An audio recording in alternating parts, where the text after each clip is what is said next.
Sir law of attraction ගැන මොකක්ද හිතන්නේ? මොකද law of attraction කියන්නේ? ආකර්ෂණ නීතිය.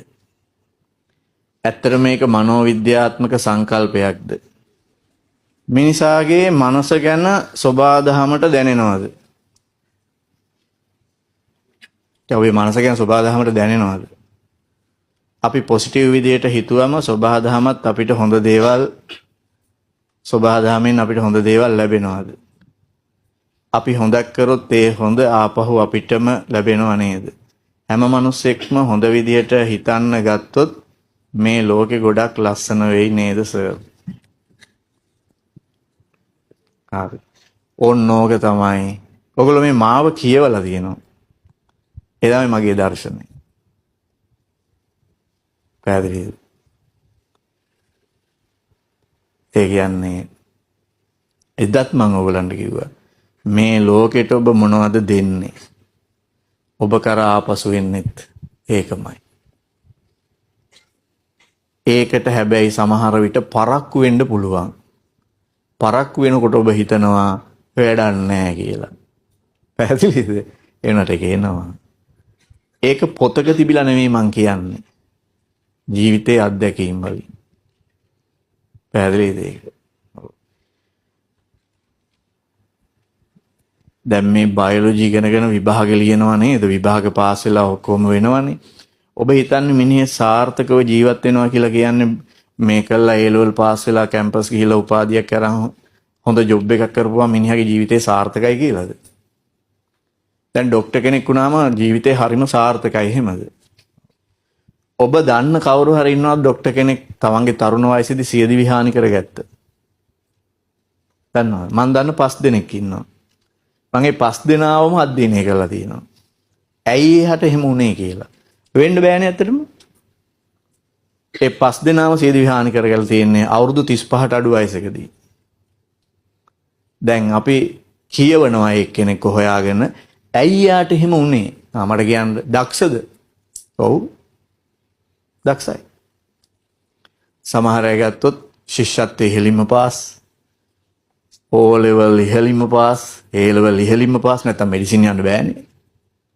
දන්නවා සාමාන්‍ය ප්‍රතිශතය කොච්චරද කියලා මෙඩිසින් යන? ඉස්කෝලේ එකේ පන්තියට ළමයි කීයක්ද? 100ක් ඇතුල් වෙනකොට මෙඩිසින් යන්නේ ගාන කීයද? 1යි. 100ට 1යි. ඒ 100ට 1 මෙඩිසින් ගිහිල්ලා ඇවිල්ලා ඒ විභාගات පාස් වෙලා වෛද්‍ය වෘත්තියටත් ඇවිල්ලා ඇයි අවුරුදු 35ට කලින් සියදිවි හානි කරගත්තේ? හොයන්න ඕනේ නැද්ද ඒක? කේස් ස්ටඩි කියන්නේ ඒවට තමයි. ඒක ස්ටඩි කරන්න ඇයි යාට මොකද උනේ කියලා. මොකද්ද යාගේ ජීවිතේ අඩුව? කල්පනා කරලා බලන්න. යාගේ ජීවිතේ සාර්ථකයිද? සාර්ථකයි නම් සියදිවි හානි කරගන්නවයි. අසාර්ථකයි. ඇයි අසාර්ථක උනේ? දැනුම අඩු නිසා. මතක ශක්තිය අඩු හින්දා. විභාග පාස් නැති හින්දා. ගේතම්. ඒකක්වත් නිසා නෙමෙයි.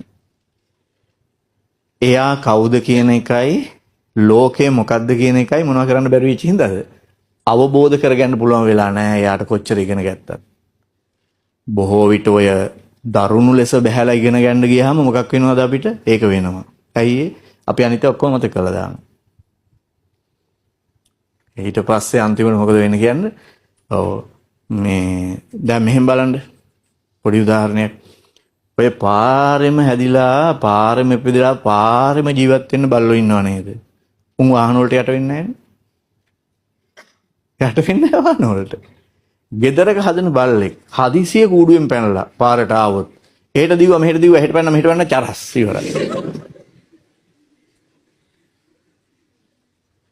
ඕගලන්ට පේනව නේද ඌ යන විදිහ අනුව එහෙ මෙහෙ දුවන විදිහ අනුව පේනව නේද මූ මේ පාරේ ජීවත් වෙන එකෙක් නෙමෙයි කියලා. ඒක තමයි. උට ඒක පුරුදු නැහැ.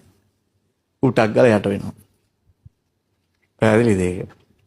එහෙනම් ඕගොල්ලෝ තව හොයාගන්න ඕනි දේවල් ටිකකුත් තියෙනවා ජීවිතේ. විභාගයි ඒවට අමතරව. කොහොමද මේ ලෝකෙට මුහුණ දෙන්නේ? මම කවුද? ලෝකේ මොකක්ද? මායි ලෝකයේ අතර තියෙන ගනුදෙනුව මොකක්ද? එහෙම ලොකු කියවීමක් ඕගලන්ට නැහැ. ඒකයි වැඩි. ඔබ අවබෝධ කරන්නේ නැහැ ඒක. පැහැදිලි. අන්නේ අවබෝධය කාට හරි ලැබුණොත් මුළු ජීවිත කාලෙම සතුටින් ජීවත් වෙන්න පුළුවන්. කිසිම වෙලාවක දුකක් එන්නේ නැහැ. දුකට හේතුව දුක නැති කිරීම, දුක නැති කිරීමේ මාර්ගය. පැහැදිලිද? ඕක තමයි කිව්වේ. දුක නැත්තම් ඊතර මොකද්ද තියෙන්නේ? සතුට.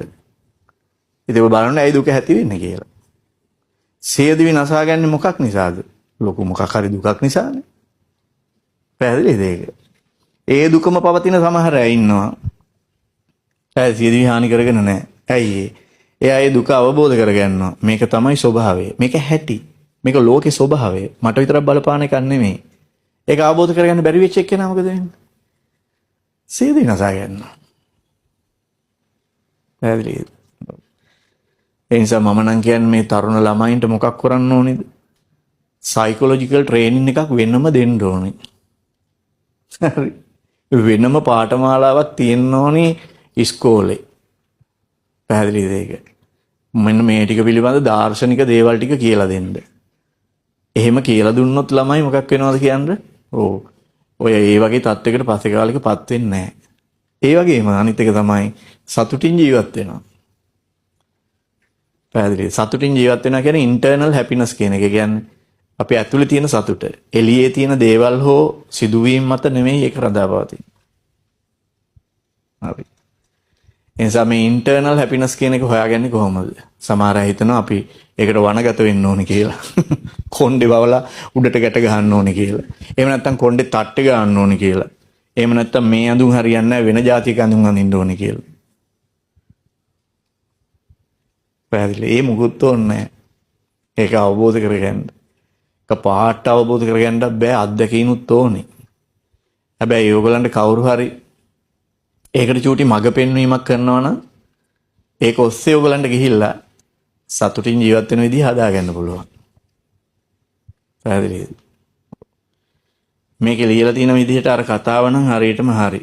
ඒක මගේ අත්දැකීමෙන් මම දන්නවා.